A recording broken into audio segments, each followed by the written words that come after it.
Eighth question. A line segment 63 cm long is to be divided into two parts in the ratio 3:4. Find the length of each part. அதாவது ஒரு line செக்மெண்ட்னா உங்களுக்கு தெரியும்,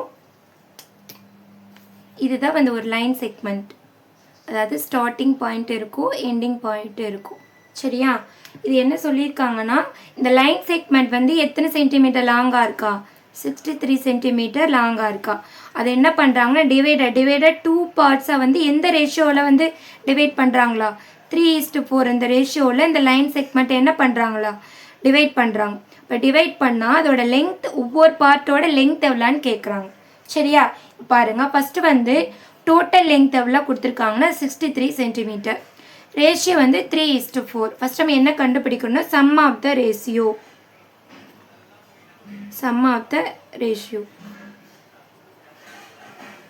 த ratio இது ரெண்டும் add பண்ணோமா? 3 + 4 = 7. அப்போ நமக்கு 7 பார்ட் எவ்வளோ கிடைக்குது? இப்போ 7 பார்ட் தான் இங்கே கொடுத்துருக்கிற 63 சென்டிமீட்டர். நம்மளுக்கு என்ன கண்டுபிடிக்கணும்? 1 பார்ட் கண்டுபிடிக்கணும். 1 பார்ட்னா என்ன பண்ணணும்? 63 7ஆல் டிவைட் பண்ணணும். டிவைட் பண்ணால் நம்மளுக்கு என்ன கிடைக்கும்? 7 டேபிளில் 1 டைம் வரும். இதுங்க எத்தனை டைம் வரும்? 9 7s are 73. அப்போனா 1 பார்ட் நம்மளுக்கு என்ன கிடைக்குது? 9 சென்டிமீட்டர் கிடைக்குது. ஓகேவா? நல்லா புரிஞ்சுக்குங்க. கொடுத்துருக்கிற ரேஷியோவை நான் ஆட் பண்ணிவிட்டு அது 7 கிடைக்குது. இந்த 7 பார்ட்டு தான் நம்மளுக்கு 63 சென்டிமீட்டர். சரியா? அப்போ அதில் வந்து 1 பார்ட் கண்டுபிடிக்கணும். என்ன பண்ணணும்? பிக் கொடுத்து ஸ்மால் கேட்டாங்கன்னா டிவைட் பண்ணணும். இப்போ 7 பார்ட்லேருந்து 1 பார்ட் கேட்கறதுனால என்ன பண்ணணும்? 63லேருந்து 7 டிவைட் பண்ணால் நமக்கு 9 சென்டிமீட்டர் கிடைக்குது. 1 பார்ட் கண்டுபிடிச்சோம். அடுத்து என்னது? 3 பார்ட். 3 பார்ட்ஸ் அப்படின்னா என்ன வரும்? 3 × 9. 3 9s are 27. நெக்ஸ்ட் என்ன பார்ட்டு? 4 பார்ட்ஸ். 4 பார்ட்ஸ் என்ன வரும்? 4 × அதே 9. 4 9s are 36. ஓகே, அப்போ இந்த லைன் செக்மெண்ட் வந்து எப்படி டிவைட் பண்ணியிருக்காங்க? ஒன்று 27 சென்டிமீட்டராகவும் இன்னொரு பார்ட் வந்து 36 சென்டிமீட்டர் என்ன பண்ணியிருக்காங்க? டிவைட் பண்ணியிருக்காங்க. ஓகேங்க, பிக்சரில் ட்ரா பண்ணுற பாருங்கள். ஒன்று 27 சென்டிமீட்டராகவும் இன்னொன்று எப்படி டிவைட் பண்ணியிருக்காங்க? 36ஆக டிவைட் பண்ணியிருக்காங்க. லாஸ்ட் நம்ம என்ன பண்ணணும்? ஆன்சர் எடுத்து ரைட் பண்ணணும். என்ன வரும்? 63 சென்டிமீட்டர் can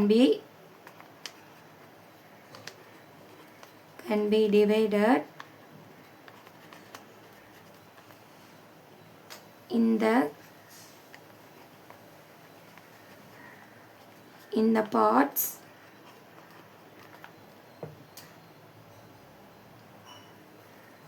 ஒன்று எத்தனை சென்டிமீட்டர்? 27 சென்டிமீட்டராகவும் 36 சென்டிமீட்டராக என்ன ஆயிருக்கு? லைன் செக்மெண்ட் வந்து டிவைட் ஆகிருக்கு. அவ்வளோதான். ஓகேவா? ஃபஸ்ட்டு லைன் செக்மெண்ட் வந்து 63 சென்டிமீட்டர் இருக்குது. அதை வந்து 3:4 ரேஷியோவில் வந்து 2 பார்ட்டாக டிவைட் பண்ணுறாங்க. அது ஒவ்வொரு ஈச் பார்ட்டோட அதோட லெங்க்த்து கேட்குறாங்க. அப்போ நம்ம என்ன பண்ணணும்?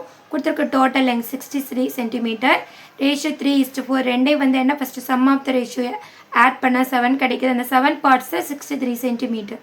ஓகே, டோட்டலாக சேர்ந்து 7 பார்ட்ஸ் இருக்குது. அதில் வந்து எவ்வளோ?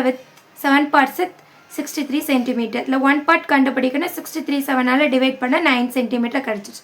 1 பார்ட் கண்டுபிடிச்சோம். 3 பார்ட் என்ன வரும்? 3 × 9 27. 4 பார்ட்ஸ்னால் 4 × 9 36. அப்போனா அந்த 63 அந்த லைன் செக்மெண்ட் எப்படிவா டிவைட் ஆகுது? ஒன்று 27 சென்டிமீட்டர் ஆகவும் 36 சென்டிமீட்டராக டிவைட் ஆகுது. ஓகே, 8th கொஸ்டின் கம்ப்ளீட் பண்ணி ஆயிடுச்சு.